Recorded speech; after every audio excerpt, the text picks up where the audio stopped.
Eugenia, Alicia, I wanted to do and record this video from a test and play standpoint. That way I can just be certain that we have the employee configuration correct. So what I've done is I created a test employee in the Bethel Home database. So what I'm going to be displaying here is what your employees would also experience. Okay, so once employees have created their access into iSolve, they can log in from a desktop. And from there, that is when they'll be able to start clocking in and out. So one is if we look at the URL, you'll see here that the URL is called or is titled us16.myisolve.com. What this will do is it will log the employee into what we call the classic view. And this is where they will go in to clock in and out. Now, so iSolve from a desktop has two versions. We have this classic view, which is I'm showing here, and this is the view that you always have as an admin. But there's also, we have our mobile app version as well on a desktop.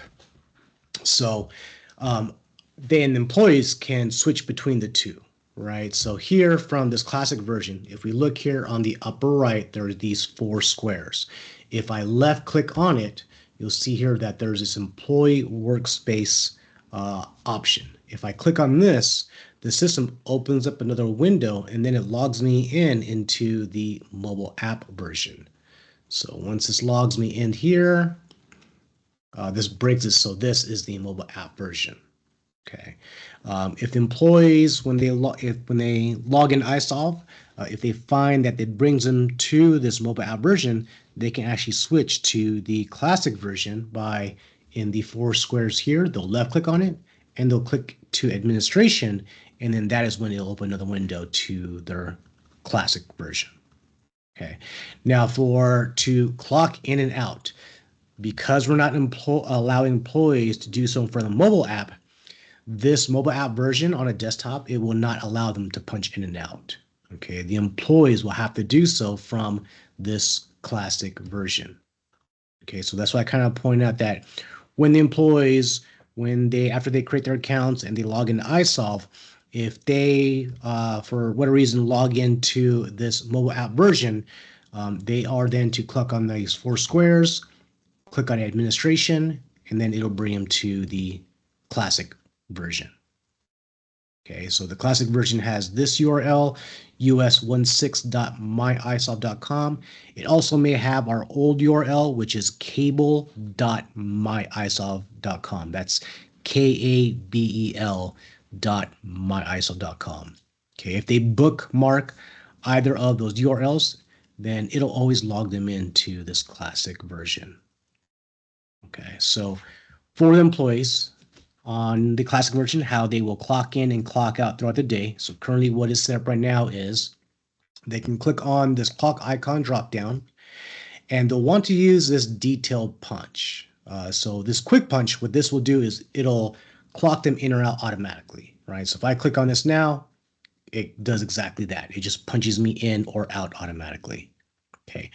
But now because your employees are going to be, let's say, transferring between the time throughout the day when needed, the employees, when they click on this clock icon, they should choose a detailed punch, because this is now what brings up these labor fields that they can select, right? So here on this PBJ journaling, if I click in this option in this box, this would brings up those lists of all these different, I guess, job titles or job positions. Okay. The other option is these call-ins. So if I click on here, this is what then brings up these options. So when an employee, let's say, has a callback, right? They are to click and choose that detail punch, and this is where they can go ahead and choose any of these options here. Okay. And then the last is the job group. So we gotta go ahead and click on this box here. This brings up the different departments. So again, this is how employees are able to transfer between these departments, which are under this job group, or these job positions, which are under this title PBJ journaling. So I just want to make sure that we have the right options here for your employee to choose. But let's say, as an example here, if I'm clocking in and I'm choosing under, let's say I'm clocking into this department, I could choose clinic, and then under this PBJ journaling, I can then go ahead and choose this job title, the columns. If it's necessary, I can. If not, then when I hit save, the system knows and it'll tie any hours I work for this day to these fields. Okay. Now, let's say halfway through the day, if I'm going to be, let's say, transferring to a different department or a different job, then this is when then the employees will choose from these fields. And then here in this mode, they're going to change this from auto to transfer. And then they'll hit save. So what this will do is now the system knows that, okay, from 8, let's say to 10:30, they were at, let's say, this certain department or this certain job position. And then at 10:30, when they're doing the transfer, it knows, okay, from 10:30 and beyond, they were at then at this respective labor field. So I just want to make sure and see if we do have, these fields all correct from when they're selecting. And then same thing for the job group as well. Okay, so kind of wanted just to provide this video, make sure that we have this set up correctly. If so, then what I will be doing is creating and recording a test or recording an employee video. So that way, not only do we have employee guides, but I can also provide a little short video on how these employees are to punch in and punch out through the day, including when needing, if they can do, when they need to do department transfers. Other options that they'll have is here on the left-hand side. They can click on time to expand it, and they're able to, one, click on their time card so they can view their punches that were captured.